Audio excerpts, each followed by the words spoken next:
Okay, babiyahe na naman ang mga biyaheros with Kankan. Alright, so lahat ng mga dadayuhin ni Kankan ay mga pet-friendly na resort at restaurant. Unahin na natin dito sa Excellency's Food House. Masarap na masarap ang kanilang biryani, kaya puntahan nyo na. Okay, tapos na kami kumain ng biryani. Pumunta na kami ngayon sa 88 Hot Spring Resort with Kankan.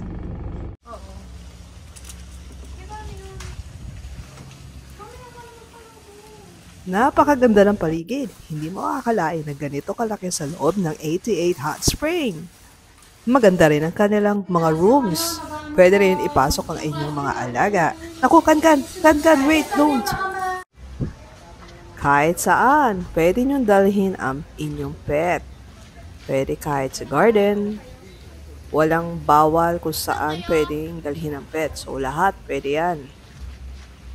At ang kagandahan dito sa resort na to, sobrang lawak ng pwedeng matakbuhan ng inyong alaga. Heto yun, yung magandang accommodation. Pagising mo, puro green.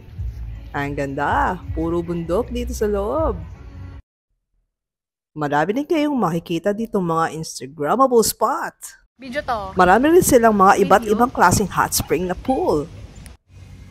The best din dito mag-dinner, merong beer, salmon, at kung ano-ano pa. Hi, Mochi! At dahil pet-friendly nga ang resort na to, so marami kayong makikita mga 4 legs everywhere. Pwede rin mag-trekking ang inyong alaga. So, meron silang part dito na pupunta kayo sa falls. Pwede mag-shower. Ang sarap-sarap. Pwede mag-trekking. At kung gusto ninyo mag-enjoy ang inyong alaga, pwede nyo siya patakbuhin dito sa malawak na area ng 88 Hot Spring Resort. Panalong panalo, di ba? Hindi kalayuan sa Manila, affordable accommodation rates, panalo. Bago umuwi, tikman muna natin ang kanilang bulalo. Ang sarap! Thank you for watching!